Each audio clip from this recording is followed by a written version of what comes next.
يا أهلا بيكم معانا النهاردة. بنغوص سوا في عالم صناعة العطور، عالم غامض ومثير بصراحة. أهلا بيك وبكل المستمعين. النهاردة عايزين نعرف إيه المطلوب بالظبط عشان الواحد يبقى عطار. يعني إيه المهارات والمؤهلات اللازمة للنجاح في المهنة دي، واستعنا بمصادر من متخصصين عشان نفهم أكتر. تمام. والمصادر دي بتوضح نقطة مهمة في الأول، إن القرار ده قرار دخول المجال غالباً بيتاخد في سن معين. سن معين اللي هو كام يعني؟ يعني غالباً بين 23 و 27 سنة كده. وده غالباً عشان التدريب اللي بعده بيكون مكثف قوي. مكثف تقصدي صعب مثلا؟ مكثف ومتخصص جداً، لدرجة إن المهارات اللي بيكتسبها دي صعب قوي يوظفها في مجال تاني بعيد عن تصميم العطور نفسها، أو يمكن التسويق بتاعها وكده. تمام. تدريب مكثف يبقى أكيد الحواس محتاجة شغل كتير، وده ياخدنا لأول حاجة بتيجي في بال أي حد: حاسة الشم. هل لازم العطار ده يكون عنده حاسة شم يعني خارقة؟ لأ، ودي ممكن تكون مفاجأة لناس كتير. المصادر بتقول حاسة شم قوية مطلوبة أكيد، لكن مش لازم تكون استثنائية بشكل خرافي. أمال إيه الأهم؟ الأهم هو المخ، قدرة المخ إنه يحلل ويفسر الإشارات اللي جاية من الأنف دي، لدرجة إن في ظاهرة اسمها فقدان الشم الجزئي. فقدان شم جزئي يعني إيه دي؟ يعني في عطارين محترفين كمان ممكن ما يقدروش يشموا ريحة مادة معينة لوحدها، لكن بمجرد ما تتحط في تركيبة يقدروا يلاحظوا تأثيرها كويس جداً. ياه، دي معلومة غريبة فعلا. طب والتدخين، الأكل، السن، الحاجات دي تأثيرها إيه؟ بصي، موضوع التدخين ده فيه كلام. في ناس بتقول بيقلل الحساسية لبعض المواد، بس في نفس الوقت كان في عطارين كبار جدا مدخنين، يعني مش قاعدة ثابتة. طب والأكل؟ الأكل ده بيختلف من شخص للتاني تماماً، وكل عطار مع الوقت بيعرف إيه الأكل اللي المفروض يتجنبه قبل جلسات الشغل والتقييم وكده. والسن؟ طبيعي الحاسة بتضعف مع الوقت، صح؟ طبعاً. الحساسية الشمية طبيعي تقل مع الوقت، خصوصاً يعني بعد ال60. بس هنا بقى بتيجي أهمية الخبرة. الخبرة المتراكمة دي بتقدر تعوض جزء كبير من التدهور ده. مفهوم؟ يبقى حاسة الشم كويسة، دي مجرد بداية. الأهم هو اللي بيحصل في الدماغ بعدها: الذاكرة والتمييز. بالظبط. القدرة على تمييز الفروقات البسيطة قوي بين الروايح دي مهمة طبعاً، وبتيجي بالتدريب المستمر، بس لحد معين. أما الإيه اللي ملوش بديل خالص؟ الذاكرة الشمية لازم تكون قوية جداً جداً. المصادر بتدي مثال واضح قوي، اللي هو إن المتدرب لو بعد 6 أو 9 شهور لسه بيلاقي صعوبة كبيرة إنه يتعرف على حوالي 200 مادة عطرية أساسية، دي تعتبر علامة مش كويسة خالص لمستقبله في المهنة دي. يا حبر، 200 مادة في أقل من سنة! دي محتاجة ذاكرة فولاذية فعلا، كأنها مكتبة روايح في دماغه. هي كده فعلا مكتبة لازم يعرف يستخدمها كويس. واستخدام المكتبة دي محتاج شخصية بمواصفات خاصة بقى، مش كده؟ أكيد. الموضوع محتاج توازن دقيق قوي في الشخصية، يعني لازم صبر ومثابرة عشان الشغلانة فيها قاعدة بالساعات لوحدك. وفي نفس الوقت لازم مرونة وقدرة على الشغل مع فريق، لأن العطر مش بيتعمل لوحده غالبا. لازم كمان ثقة في ذوقك وحدسك الفني. تمام. بس العملاء ليهم طلبات مختلفة أكيد. بالظبط.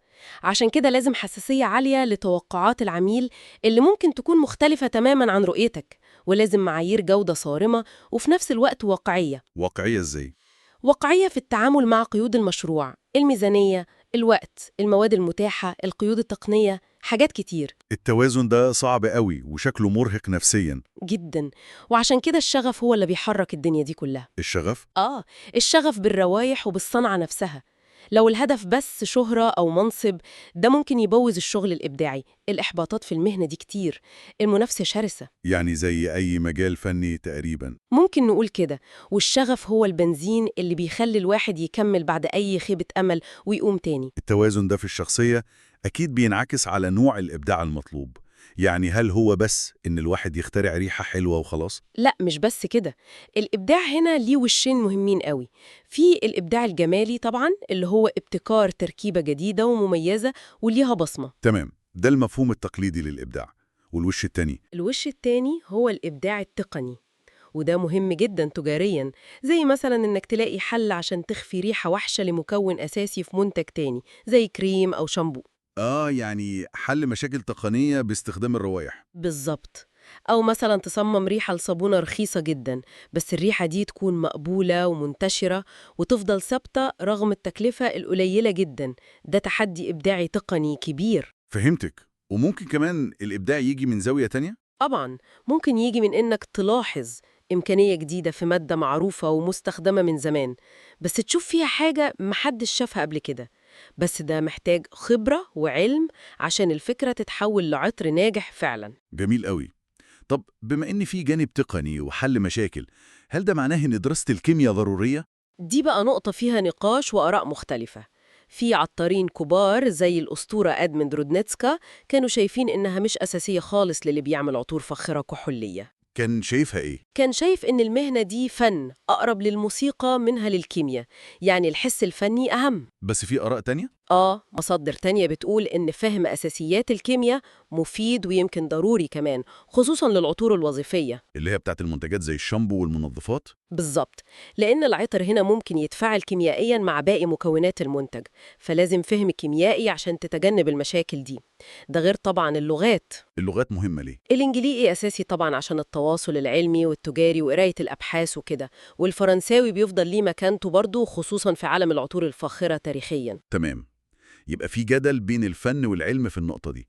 طيب، لو حد بقى عنده كل المواصفات دي تقريبا أو حاسس إنها عنده، إزاي بيتم اختباره فعلا عشان يدخل مجال زي ده؟ في طبعا اختبارات كتير بتتعمل، اختبارات عشان يتعرفوا على مجموعات الروائح المختلفة، فاكهة، زهور، أخشاب، توابل. دي اختبارات أساسية يعني. وفي اختبارات أدق زي اختبار المثلث المشهور. إيه اختبار المثلث ده؟ بيجيبوا للشخص 3 عينات، 2 زي بعض بالظبط وواحدة مختلفة اختلاف بسيط قوي، والمطلوب منه يعرف فين المختلفة. ده بيقيس قدرته على التمييز الدقيق جدا. اختبار صعب أكيد. هو محتاج تركيز ودقة، بس الأهم من النتيجة الرقمية نفسها في الاختبارات دي كلها هو حاجة تانية خالص. اللي هي؟ الحماس والشغف اللي بيبان على الشخص وهو بيعمل الاختبارات دي. هل هو فعلا مستمتع؟ هل عنده الفضول ده؟ الدافع الداخلي ده بيبقى واضح جدا للممتحنين وبيفرق كتير في الاختيار. يعني بيدوروا على الشرارة دي مش مجرد إجابات صح. فهمت كده، الصورة بقت أوضح بكتير.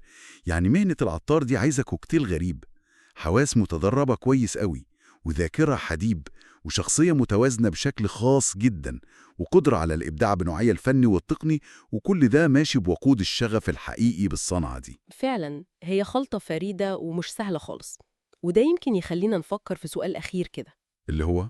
بعد ما عرفنا كل المتطلبات دي، هل نقدر نقول إن صناعة العطور دي فن وبس بيعتمد على الموهبة اللي ربنا خلقها في الواحد، ولا هي علم دقيق محتاج دراسة وتدريب ومعرفة بالكيمياء والتقنيات، ولا يمكن الحقيقة زي في أحسن العطور بتكون في التوازن الصح بين الاتنين؟ سؤال مهم فعلا ويخلي الواحد يفكر.